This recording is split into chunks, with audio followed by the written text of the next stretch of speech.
If I sit down, it hurts. Caroline froze. She stood still before the new student, 5-year-old Renata, small and fragile. "What did you say, sweetheart?" she asked gently, though her heart had already taken a defensive stance. "If I sit down, Daddy gets mad. And then it hurts," Renata repeated, softer this time, as if the floor heard it before anyone else. The other children sitting in a circle on the carpet let out quiet giggles. One even mocked her phrase. Caroline slowly stood upright and looked at the group with a serious gaze. "That's not funny, kids. We must respect each other's feelings.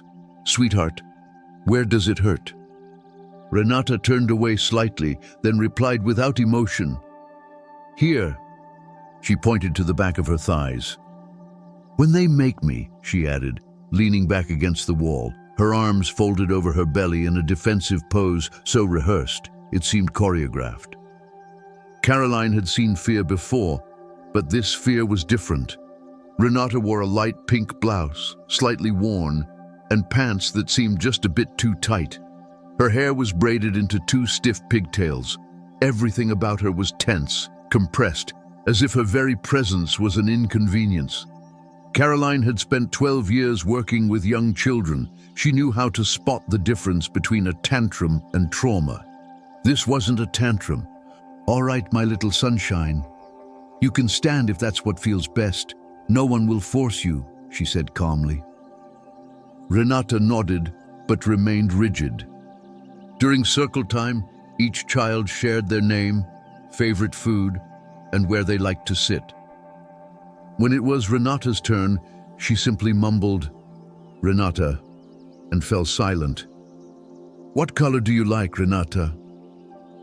Caroline nudged gently, trying to soften the moment. The girl looked down, tightened her grip on her backpack strap, and replied, "I like it when I don't have to sit." Silence. Caroline forced a smile and moved the activity along, but a knot had already formed in her stomach. Later, during recess, while the kids ran around the yard, Caroline watched Renata from the window.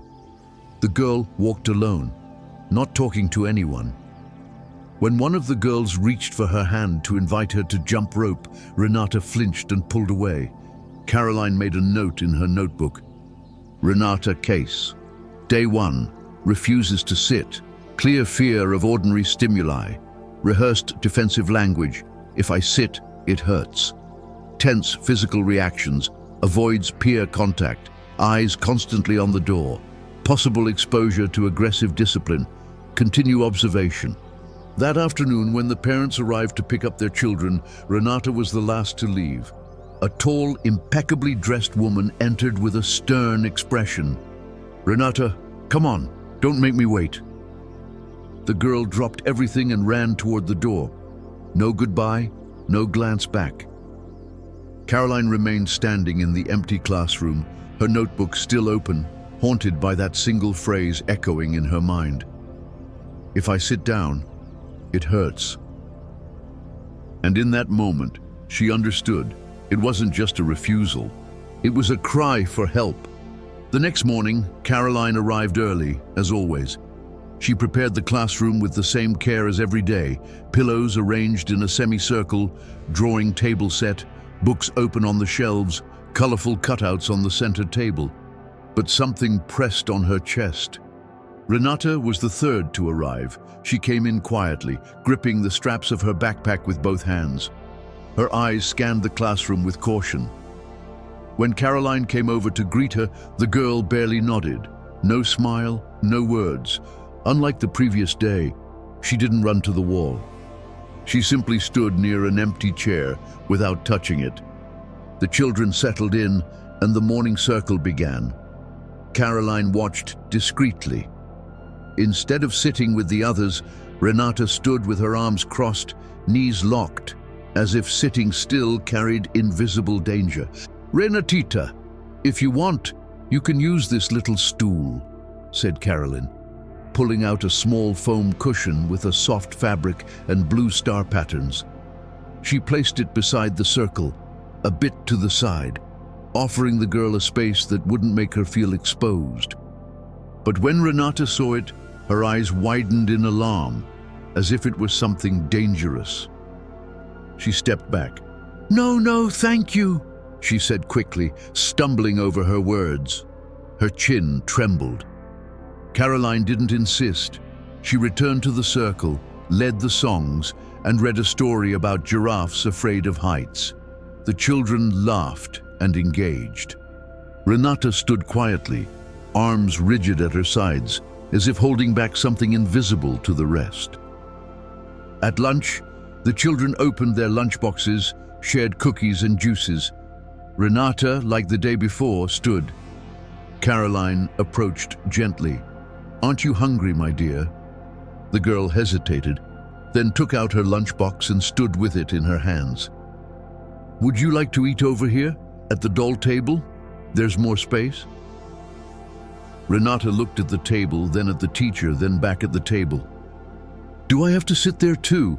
she asked dryly, as if testing a trap behind the invitation. Caroline swallowed hard. "No, my love, only if you want to." Renata sat for just a moment on the edge of the rug, enough to open her lunchbox, grab an apple, and take a bite. Then she stood again and quietly ate. Caroline sat at her desk, opened a drawer, and pulled out her navy blue notebook, slightly worn. It was her personal journal, where she recorded what official reports often missed. On the first page it read, "They don't always scream, they don't always cry. Sometimes they just stand." She flipped through a few pages, found a blank one, and began writing. Renata A. Case, Day 2. Stands all day, even during long sessions. Refuses the soft stool with visible fear. Confirms fear linked to the act of sitting. Physiological response. Body language. Avoids eye contact. Holds breath. Personal note, consistent avoidance pattern. No visible trauma marks, but clear signs of learned trauma. Reference Alan M. Case, 2018. Don't let silence win again. Caroline closed the notebook carefully. 3 years ago, she'd lost a student, a sweet boy with a quiet voice and constant dark circles under his eyes. No one noticed he was being neglected. By the time she suspected, it was too late. He'd been hospitalized for severe anemia and transferred to another school. The guilt never left her. That's why this notebook existed. And that's why, when she looked at Renata, still and withdrawn, she didn't just see a silent girl. She saw a warning. By the end of the day, as the classroom emptied and chairs were stacked, Caroline noticed something crucial. Renata didn't just avoid sitting, she feared it. Whenever another child dragged a chair, Renata would flinch. Once, she nearly tripped and accidentally brushed against the seat of a plastic chair. "Excuse me, sorry," she murmured, reacting as if she'd touched fire. This wasn't a phase, this wasn't defiance, this was conditioning. That day's recess came with clear skies, soft warmth, and a breeze that gently moved the leaves in the schoolyard. Children burst through the doors like sparks, laughing, chasing, scrambling to be first at the slide or sandbox. The ground practically vibrated with their energy. Except for one, Renata, as always, came out last. She didn't run, she didn't shine. She walked slowly toward a shaded corner by the side wall where no one played. She leaned against it, clutching her lunchbox to her chest, and stood still. Caroline from across the yard watched her. It was her turn on duty. As she moved between groups of children, smiling, settling minor disputes over toy trucks or buckets, her eyes kept returning to that same spot. To the girl who stood as if play were a privilege she didn't deserve. A few minutes later, Caroline made a decision. She grabbed 2 juice boxes from the snack cart and walked toward her. "Hi there, Renatita. I thought maybe we could share a juice. Do you like peach?" The girl hesitated before accepting. She took the box with both hands but didn't say thank you. just nodded quietly. Caroline sat on the edge of the flower bed nearby, leaving enough space between them, respecting the girl's invisible boundaries. She knew kids like Renata didn't react well to sudden closeness. The body speaks before the mouth dares. "Do you like recess?" Caroline asked. Renata stared at the ground, fidgeting with the straw but not sipping. "It's quiet here," she finally said. Caroline smiled, wanting to keep the moment going. "When I was little, my favorite thing was the swings. What about you?" Renata shrugged, eyes still down. "My dad says there's no need to talk so much," she replied, like she was quoting a rule. Caroline went silent. It was the second phrase like that she'd heard. It didn't sound like shyness or modesty. It sounded rehearsed, obedience sculpted from fear, as if every spoken word carried risk, as if Renata's voice didn't belong to her anymore, but to whoever taught her to hide it. "Your dad says that?" Caroline asked gently, hiding her concern. Renata nodded and, for the first time, looked up, but not at her. She gazed into the sky with a distant, lost expression, then dropped her eyes again. Caroline tried a different approach. "Do you like to play at home with your mum?" This time, the silence lasted longer. Renata opened the juice box, took a small sip, then said, "My mum isn't here anymore."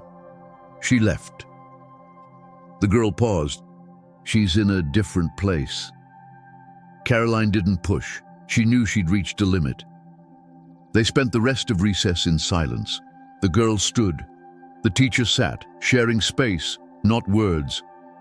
That evening, after the last child had left, Caroline sat at her desk and opened the navy blue notebook again.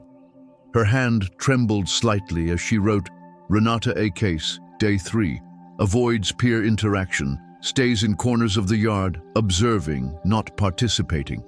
First verbal contact, brief answers, scripted phrases.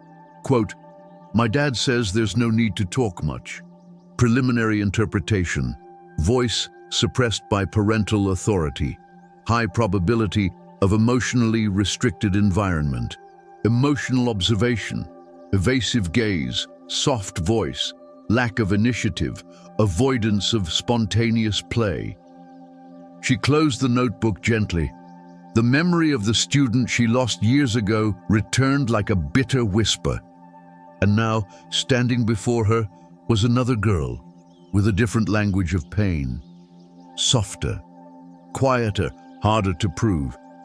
But Caroline was listening, even if no one else was. The morning began with a simple assignment. Draw your favorite day. Caroline handed out white sheets with colorful borders and placed colored pencils on each table. The children lit up, laughter erupting, spontaneous chatter about Sundays at the park and birthday cakes with chocolate frosting. As usual, Renata stayed silent. She sat for only a few seconds before standing again. She drew while standing, pressing the paper with her forearm as if sitting were still a forbidden act. Caroline observed quietly from the back of the room, pretending to sort through a stack of papers, but her eyes never left the girl. That day, something about her seemed even more tense. She moved less. Every step looked calculated, measured. Then it happened. One of the pencil jars tipped and spilled dozens of colors onto the floor. A few children laughed and rushed to pick them up. Renata bent down too, or tried to. Caroline saw the scene in slow motion. As Renata began to bend her knees, her entire body flinched.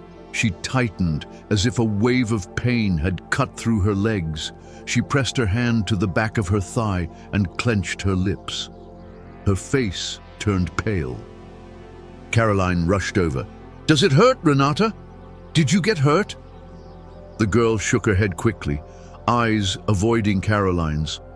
"Number, I just scratched myself yesterday." But the answer came too fast, too rehearsed. Caroline knelt beside her, gathering pencils near her feet. At that moment, The side of Renata's blouse lifted slightly, revealing the waistband of her pants and 3 visible bruises on the back of her thigh. Caroline froze. These weren't scratches, and they weren't playground marks. They were bruises, distinct, dark, and uneven, the marks of pressure, the memory of something hard, something cruel. Renata noticed Caroline had seen them. Her face didn't change. That was for not sitting still, she whispered, flatly. It wasn't fear, it was a statement, as if saying, I earned it.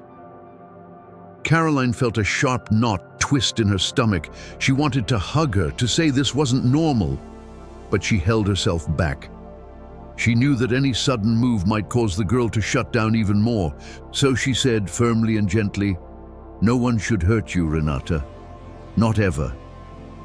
The girl didn't respond. She lowered her head and kept coloring, still standing.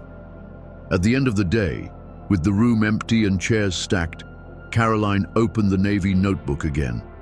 Renata A case, day 4, direct observation, bruising on the back of thighs, pain response when bending knees. Quote, that was for not sitting still. Interpretation, physical punishment in areas hidden by school clothing, high risk, pain connected to natural behaviors, movement, sitting, internal trauma. Recommendation, notify administration, file incident in educational report, contact schools, psychological services. Caroline closed the notebook tightly and held it to her chest as if carrying a weight no one else dared to carry. She knew what came next. She had walked this hallway before, the corridor of administrative doubt and rigid protocol. We can't act without clear evidence. But this time, she was ready. The next morning, Caroline decided to act. During morning drop-off, she positioned herself near the main entrance, waiting to see which adult Renata called Dad, and more importantly, to hear him. At 7:55 a.m., a tall man stepped out of a dark car parked just outside the school. Perfect shirt, neatly styled hair, eyes filled with impatience. He opened the back door without smiling. "Come on, Renata. We're already late," he said, without even looking at her. The girl stepped out with tiny steps, head down, clutching her lunchbox with both hands. No goodbye, no glance back. She simply entered and shrank into the corridor. Caroline took a deep breath and approached the man. "Good morning. Are you Mr. Herrera?" "Yes, Salvador Herrera. I'm Renata's father. Is something wrong?" His tone was polite yet distant, too formal for the time and place. "I'm Caroline, her teacher. I just wanted to introduce myself and mention that I've noticed Renata is very withdrawn. And, well, there are some behaviors that concern me." He raised an eyebrow subtly. "Is this a problem now?" "Of course not, but for example, she avoids sitting, and I thought that was important to bring up." Salvador gave a cold smile, almost cynical. "Renata is a restless child. At home, we raise her with discipline. We don't tolerate tantrums or disrespect. It doesn't harm her. It builds character." Caroline swallowed. "And how exactly do you teach that?" He stared at her with a calm defiance. "With clear rules and consequences. Children don't learn if everything is allowed, and I believe a child who's afraid to sit learns." The silence between them lasted only seconds, but it felt like eternity. "I'm sorry, teacher," he added, adjusting his watch. "But I think you're misunderstanding everything. My daughter is fine. She just needs structure. No need to make drama over every tear." And with that, he turned and got into his car. Caroline stood there, feeling her blood simmer. It was like talking to a wall, painted in reason, but cracking from within. That very day, she filed an official report to the administration, attached her observations, requested a meeting with the school psychologist. On the final line of the form, she wrote, "Structure should never cause pain, and character is not built on bruises." The golden light of sunset filled the classroom floor. It was the last lesson of the day, and Caroline had prepared something special. White sheets with a question at the top, "What's your favorite place?" The children spread across tables, grabbing colored pencils, markers, paper cutouts. Some began drawing parks, beaches, toy rooms. Caroline walked between groups, offering warm encouragement for each creation. Renata sat down, a rare moment, but looked uncomfortable. She held her pencil like it was heavy. Her eyes scanned the page as if unsure where to begin. But a few minutes later, she began to draw. Caroline watched from a distance. Renata's lines were dark, heavy, deliberate. No bright colors, only gray, black, and a bit of brown. She moved the pencil slowly, but with certainty. When she finished, instead of showing it off like the other kids, she flipped the page over and remained silent. Caroline approached gently. "Can I see what you drew, Renatita?" The girl didn't answer. She simply pushed the page toward her. Caroline turned it over, and for a second, the air left her lungs. In the center of the page was a dark room with no windows, thick walls etched with vertical scratches. In the middle, a lonely metal chair with thin legs and a round seat, surrounded by shadows. No children, no light, no sky, just a cold, isolated chair. "Is this your favorite place?" Caroline asked, careful not to reveal her reaction. Renata looked at the drawing, then at the teacher. Her voice came calmly, without hesitation or emotion, just as a fact. "It's where I sit when I don't behave." The silence between them swallowed the classroom. The chatter of other children faded into the background. Caroline clenched the paper gently, trying to stop the chill running down her spine. "And you're alone there, sweetheart?" Renata nodded. "Daddy says if I don't learn, I need to think." "Think about what?" "About what I did wrong." Caroline knelt beside her and softly said, "Renata, no one should punish you like that." The girl shrugged, as if not understanding the issue, as if pain had already been accepted as part of her daily life. That evening, Caroline didn't wait for the school to empty. As soon as the lesson ended, she went straight to the psychologist's office. Teresa Robles, an experienced woman with a calm voice and eyes that could see what others ignored. Without a word, Caroline placed the drawing on her desk. Teresa studied it for a long moment. "Who drew this?" "Renata. It's her favorite place." Teresa closed her eyes briefly and sighed deeply. "This isn't just symbolism. This chair isn't fear. It is fear." Caroline nodded. "It's normalized, like it's part of her life." "Because it is," Teresa replied. "And it's been like this so long, she no longer sees it." Later that night at home, Caroline sat down at her desk with shaking hands. She opened the navy blue notebook and began writing Renata A. Case, Day 6, Art Assignment, My Favorite Place. Drawing, windowless room with central black chair. Direct quote, "It's where I sit when I don't behave." Voice flat, emotionless. Preliminary assessment with school psychologist. Pattern, repeated physical or psychological punishment. Internalized pain as method of learning. Action plan. Request urgent intervention from the psychological support department. Immediate opening of an external case file.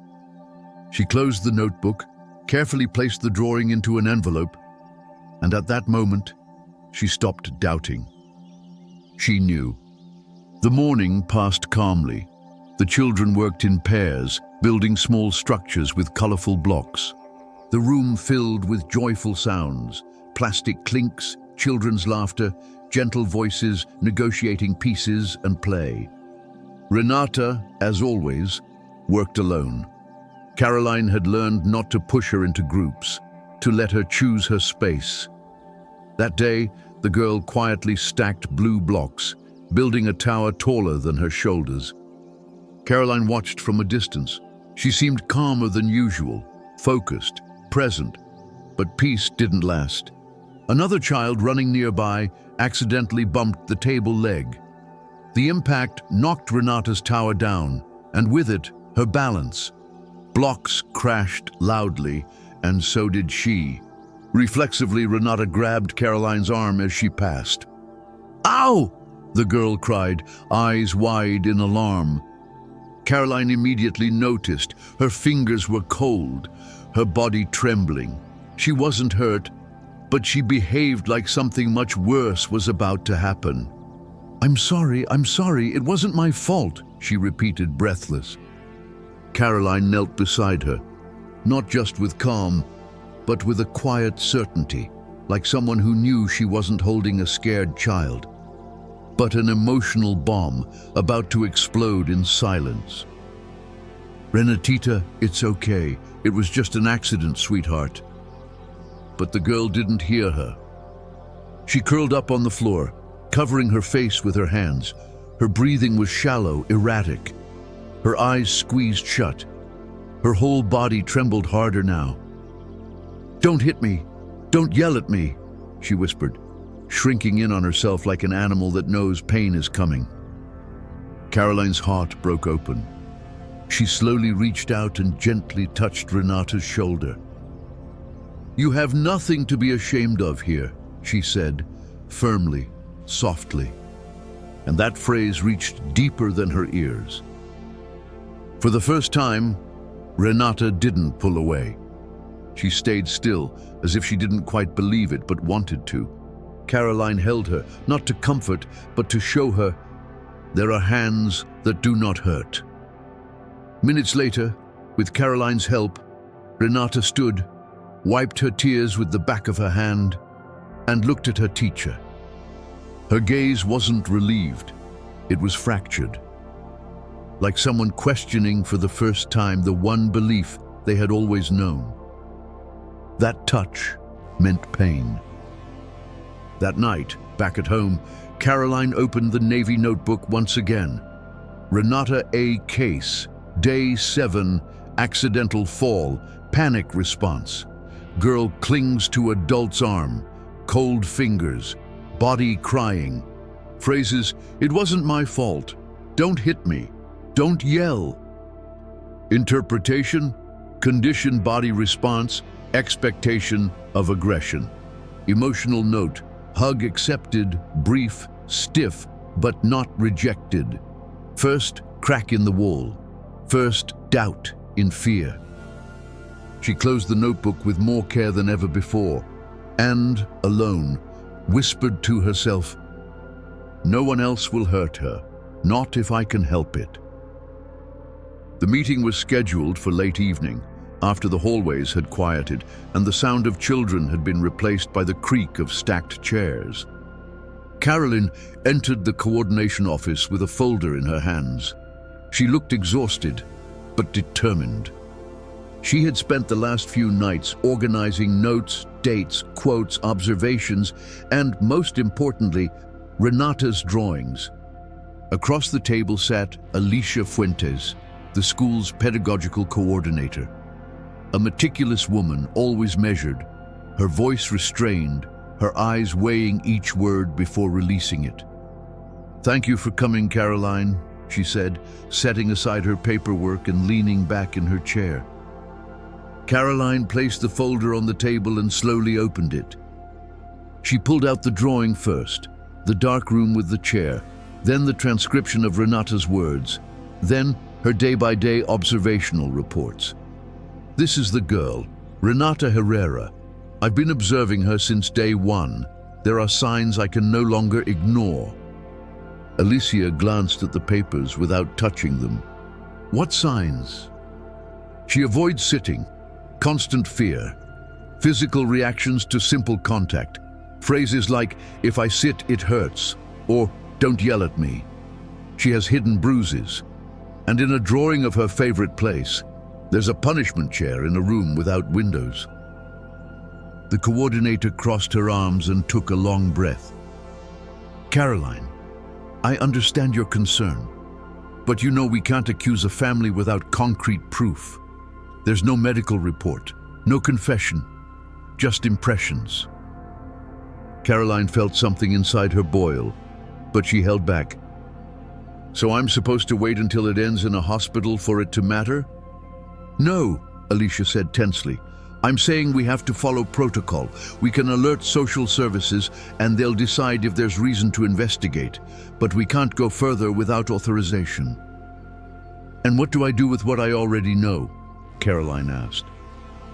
The coordinator paused, then answered, document, observe, monitor, but be very cautious with your words. Caroline shut the folder firmly. I'm not saying anything, Alicia. I'm warning you.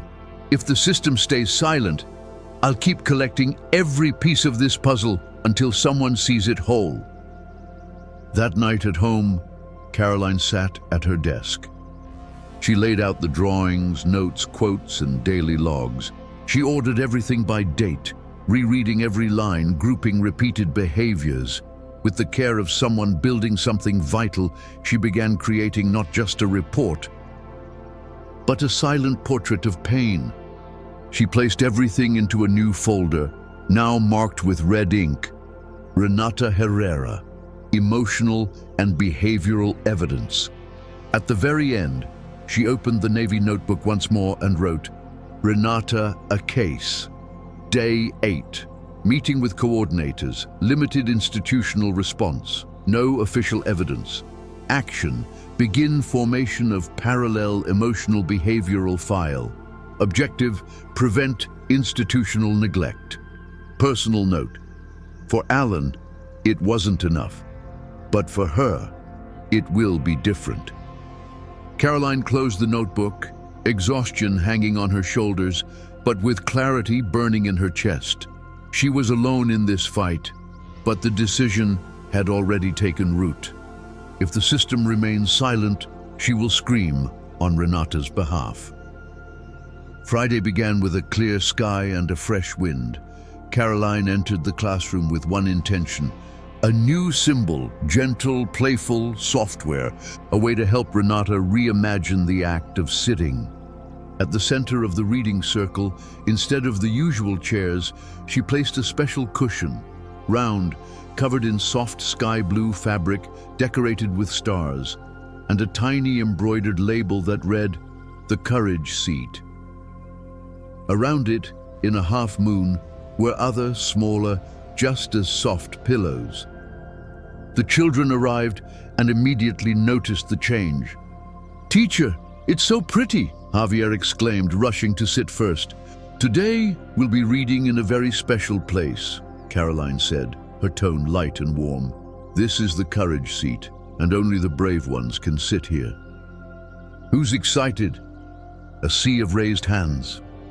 While the children laughed and chose their spots, Renata remained in the shadow, eyes fixed on the blue cushion like it was a hidden trap dressed as kindness.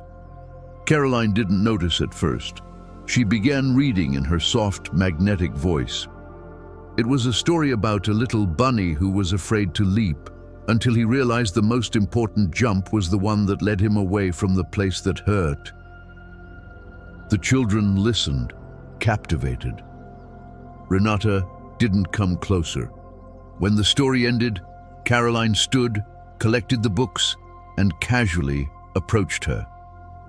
"Would you like to try the Courage Seat, Renatita? It's free, it's waiting for you." The girl shook her head, eyes locked on the cushion, feet planted, arms crossed tightly over her chest. "I can't." "Why not?" Caroline asked. Renata hesitated, her voice barely audible. "What if I get punished for that too?" Caroline froze. No more questions, no convincing.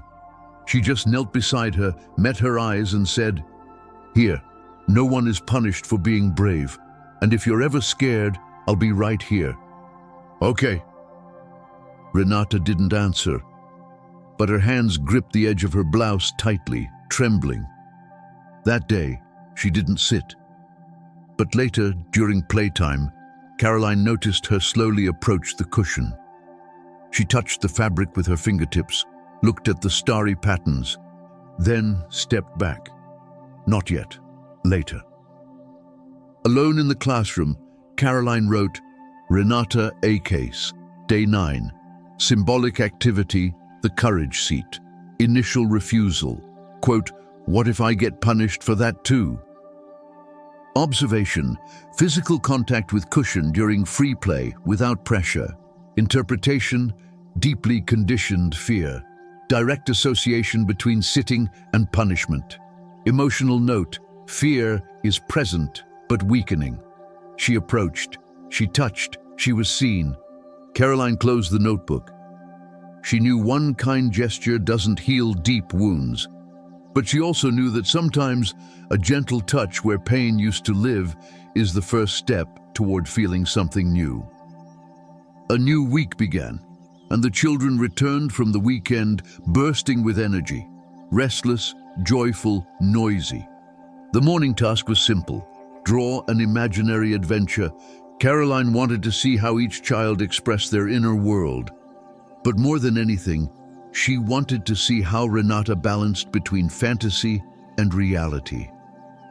She laid out the paper, crayons, and gave gentle instructions, leaving space for imagination to roam free.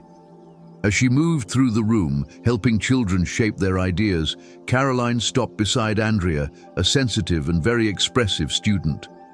The girl was drawing carefully, her tongue poking out slightly, eyes fixed on her paper.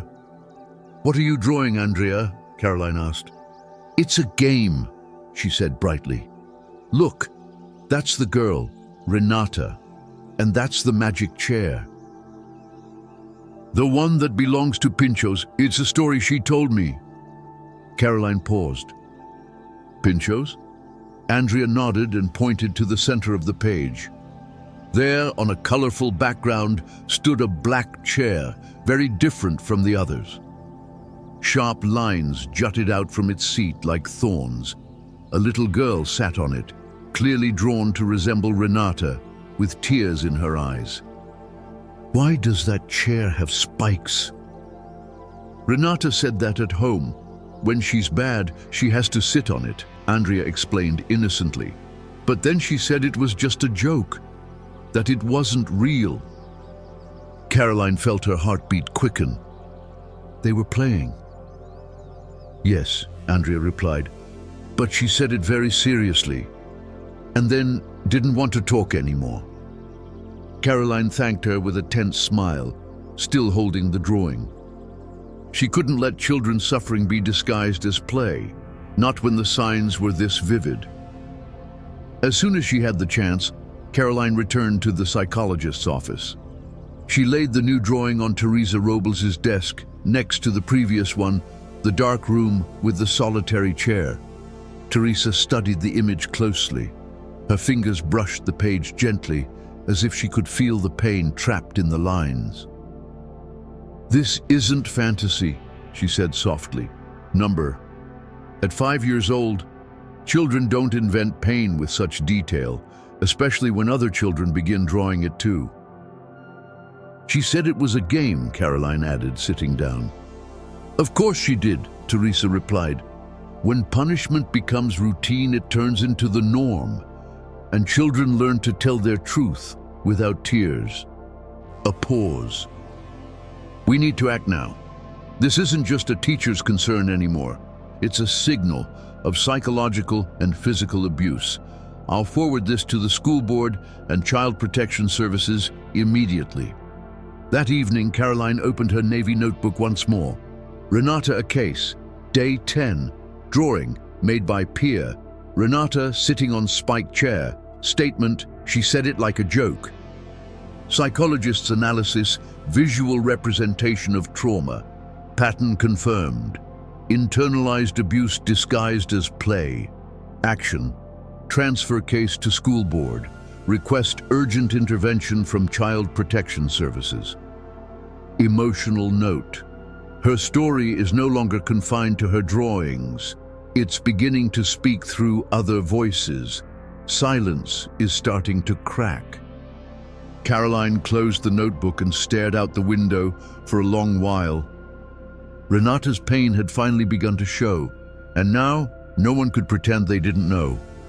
Sometimes the truth doesn't arrive through words. It slips through colors, through games, through drawings other children make when one child is too afraid to. And if that doesn't move us, what will? It was a rainy Tuesday. The steady tapping of drops against the windows set a slow rhythm for the morning. The children, more restless than usual, made up games and darted between tables. All except Renata, who was quieter than usual. And that, for her, said a lot. Caroline noticed from afar. There was something different in the way Renata held her shoulders, as if she was carrying a weight far heavier than herself. Caroline approached gently, knelt beside her, and lightly touched her arm. "Are you feeling okay, sweetheart?" Renata nodded, but Caroline wasn't convinced. During recess, Teresa Robles came to collect Renata for a session they had scheduled days ago. It was meant to be a quiet time, a play-based meeting filled with colors, toys, and conversation. A space free from pressure. A room where Renata could simply be herself, away from eyes that judged, away from voices that corrected. In the first half hour, Renata only colored. She avoided speaking, asked about the dolls, the toys on the shelves, but said nothing about herself, until Teresa pulled out a deck of cards with images of everyday objects, a bicycle, a toothbrush, an ice cream cone, and a red chair. The moment Renata saw it, her hand stopped. She stared at it for a long time. Teresa noticed, but didn't rush her. She simply said softly, "This looks a little like the chairs we have at school, doesn't it?" Renata hesitated, then replied, "It's not like the one at home." The psychologist tilted her head slightly. "Do you have a gray couch at home?" The girl nodded, fingers nervously brushing the table's edge. Her gaze stayed locked on the card. Teresa waited. Then, almost inaudibly, like she was saying something dangerous, Renata whispered, "It hurts when they make me sit on the red chair. My dad says that's how I learn." Teresa kept her face calm, but her blood ran cold. "Why does it hurt, Renata?" The girl answered without emotion. "Because it's cold. There's no heater there. I have to sit on it for a long time. Sometimes my legs hurt, but if I move, it gets worse." In that moment, the trauma had a name. It was no longer a behavior or a drawing or a phrase in passing. It was clear. The red chair, a tool of punishment, a symbol of learned pain. Teresa ended the session early. No more questions. She brought Renata back to class and immediately began drafting an emergency psychological report based on child protection directives. That afternoon, Caroline met her in the psychologist's office. Teresa spoke softly, like she was holding fragile glass in her throat. "I named it for her," she said. "The chair. It exists. It's metal, without padding. They use it for punishment. She's forced to sit there for hours, motionless." Caroline's chest tightened. "Is that enough?" she asked. "Yes," Teresa replied. "It's the trigger we needed. The case now moves to another level. Intervention is no longer optional, it's mandatory." That night, Caroline wrote in her Navy notebook, "Renata A. Case, Day 11, spontaneous statement during therapy. Quote, "It hurts when they make me sit on the red chair. My dad says that's how I learn." Context: object of punishment, continuation of physical distress, repetitive use as disciplinary mechanism, confirmed, emotional and physical abuse, structured trauma. Action: Immediate activation of child protection protocols. Reports transferred to Child Safety Authority. She closed the notebook. A single phrase echoed in her chest. The chair has a color, a shape, a name. Now, it will have consequences. How many children sit in silence on chairs like these, believing pain is a lesson and still call it home? What if the chair could speak? What would it say about the walls that protect the abusers, not the abused? At exactly 10:17 a.m., the doorbell rang. It was an unusual time, an unannounced visit. Salvador Herrera, Renata's father, opened the door with a furrowed brow and perfectly polished glasses resting on his face. He was dressed as always, crisp shirt, tight belt, polite voice, and that ever-present controlled gleam in his eyes. At the door stood two women, Maria Zamudio, a social worker, and a psychologist from Child Protective Services. Both wore visible ID badges and carried the neutral expressions trained to avoid confrontation, but prepared for anything. "Good morning, Mr. Herrera," Maria said. "We're from Child Protection Services. We've received a school report indicating potential risk in the home environment of Renata Herrera. This is a protocol visit. May we come in?" Salvador hesitated. It lasted less than 2 seconds, but it was enough to betray his discomfort. "Of course, please. Come in," he replied, performing a hollow gesture of hospitality. The house was clean, furniture arranged meticulously, books lined up, almost sterile, everything in its place. But the walls said otherwise. No toys scattered, no child's drawings on the fridge, no signs of childhood except for a small backpack folded neatly in a corner. Renata appeared in the hallway, clutching a notebook to her chest. Her eyes held a quiet surprise as she looked at the visitors. She didn't smile, didn't run. She just stood there, like she was waiting for instructions. "Hi, Renata," said Maria, kneeling to her level. "Can we see your room?" The girl nodded and led them down the hall. Her room was small, functional, impeccably neat. The bed made tight. The shelf held 3 books. No toys, no stuffed animals, no crayons. "Do you like your room?" the psychologist asked. Renata shrugged. "It's okay."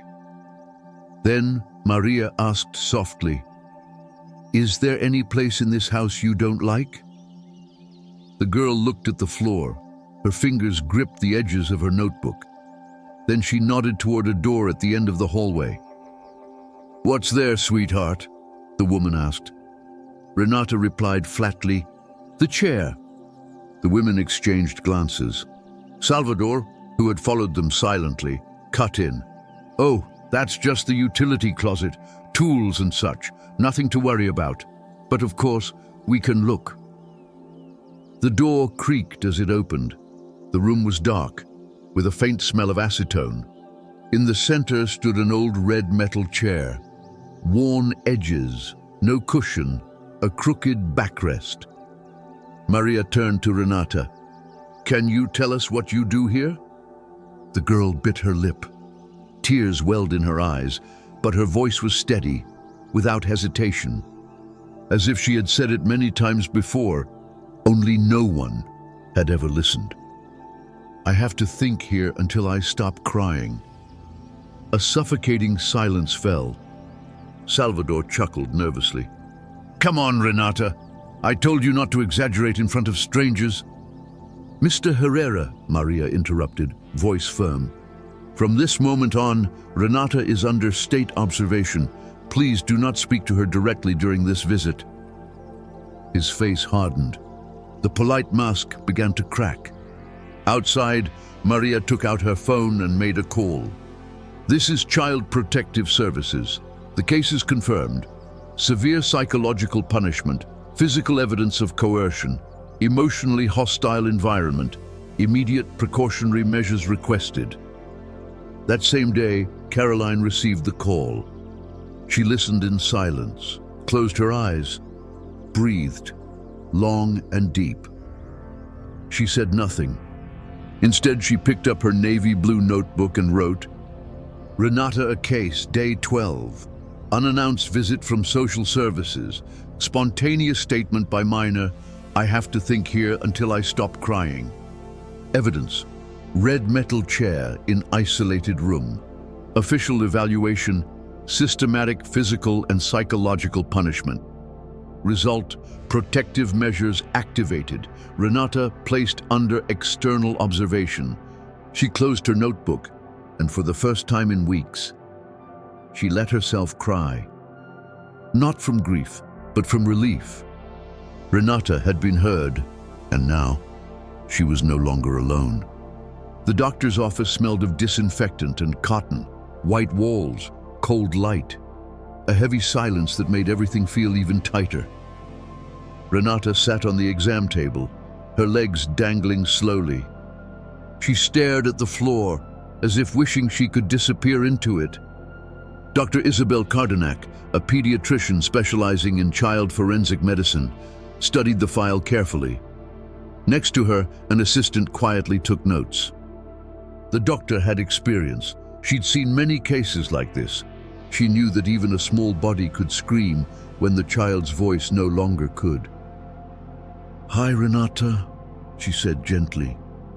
"I'm Dr. Isabel. I'm not here to hurt you. I just want to check if your body's healthy. That's all." Renata didn't reply, but she nodded slightly. Her gaze remained distant, too quiet, too used to obeying. The examination began with the basics: heart rate, blood pressure, reflexes. All was fine until they reached her back. When the doctor lifted the girl's blouse, the air in the room seemed to stop. Along the lower back, faint parallel scars crossed the skin. Pale, thin, surrounded by yellow-green bruises, signs of healing, signs of repetition. Isabel exchanged a glance with the assistant.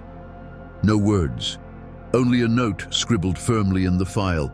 Multiple skin injuries in lumbar area, compatible with prolonged pressure against hard, non-cushioned surface. Recurrent pattern, non-accidental. The doctor placed a hand gently on Renata's back. "Does it hurt here, Renata?" The girl didn't flinch. She only whispered, barely audible, "I'm used to it." The doctor closed her eyes for a second. "I'm used to it." Words no child should ever carry in their mouth.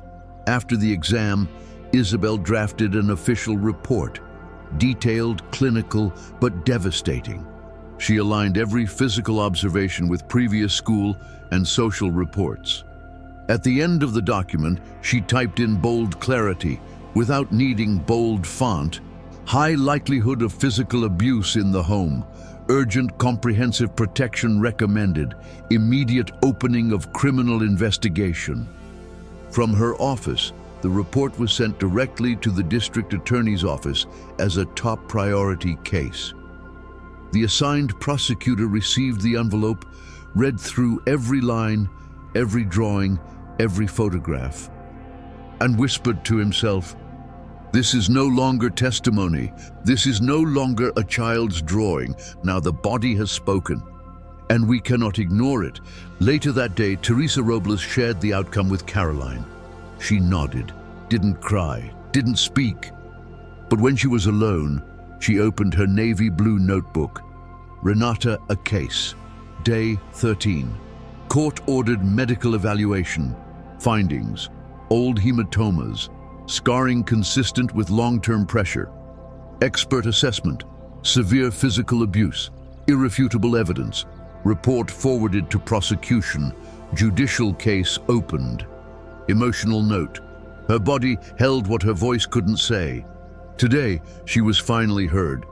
She closed the notebook, and for the first time since the case began, she felt it. Justice was beginning to move. Slowly, but unstoppably. There's a kind of silence the world learns to live with until a bruise speaks louder than a scream. And once truth finds a voice, even pain can no longer hide. The courtroom was cold, not because of the air conditioning, but because of the weight in the air. Something dense, invisible, but pressing into every corner. White walls echoed the heaviness of the words about to be spoken. At the center sat Renata, flanked by her psychologist and a social services officer. Her feet swung slightly, not touching the floor. Her eyes stared at a fixed, invisible point ahead, like she longed to escape to a place where fear no longer existed. Across the room sat Salvador Herrera and his wife Marina. Their faces were calm, tense, controlled. Their lawyer spoke confidently, describing what he called firm but traditional parenting methods. "My client does not deny setting limits," he said, "but they are always with the intention of building character. Discipline is not abuse, it's responsibility. The child is healthy, well-fed, and regularly..." The judge, a man with gray hair and eyes that missed nothing, remained silent. He took notes, listened. Then the prosecutor rose.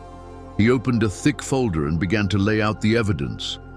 Caroline's diary, day by day capturing pain, withdrawal, silence, and fear. Renata's drawings, a dark room, a chair with spikes, a flat, colorless gaze. Transcriptions of phrases spoken during pivotal moments. "If I sit, it hurts. If I get punished, it might be for that too. I have to think here until I stop crying." The official medical report, photos of her back, clinical descriptions, a firm, clear conclusion: repetitive physical abuse, accompanying psychological trauma, risk of continued exposure if returned to parental custody. The courtroom fell into stillness. The judge gently addressed Renata. "You only have to speak if you want to. No one will pressure you." The psychologist placed a hand softly on the girl's shoulder. "Only if you want, sweetheart. You can say it in your own words." Renata took a deep breath. Her small hands trembled on her knees. She looked at the judge, then at the red folder she knew held her drawings. And for the first time, in a space where her voice had always been silenced, she spoke. "I don't want to go back to that chair." Silence followed, not out of shock, but from the quiet power of those few words. The judge closed the notebook before him. He looked at the parents and said firmly, "This court orders the immediate and permanent termination of parental rights for Mr. Salvador Herrera and Ms. Marina Torres. Additionally, criminal charges will be filed for aggravated child abuse. Renata Herrera will remain under state protection. Her temporary custody is granted to Ms. Caroline Morales, pending further legal resolution." The court had heard the clearest testimony of all, the testimony of silence that finally broke. That evening, Caroline opened her notebook once again. Renata A. Case. Day 14. Hearing. Presentation of emotional, psychological, and physical evidence. Child statement: "I don't want to go back to that chair." Decision: permanent termination of custody, initiation of criminal proceedings, temporary guardianship granted to Caroline. Emotional note: her voice trembled, but it didn't break. That was enough. That was everything. She closed the notebook. Tears fell. But this time, they were tears of justice. Sometimes a child doesn't need to shout to be heard. Sometimes she only needs to be believed. And when that happens, something begins to shift, not just in the courtroom, but in the lives of those who carry invisible bruises too. It was a sunny morning, unlike any Renata had ever known. For the first time, she woke up in a room with lilac walls, curtains that looked like clouds, and drawings on the walls, all made by her. Books with colorful covers sat on a small shelf. On the floor, dolls dressed in clothes she had chosen herself. Beside the bed, a photo frame. She and Caroline smiling in the park. School was no longer the same. She didn't cling to the walls.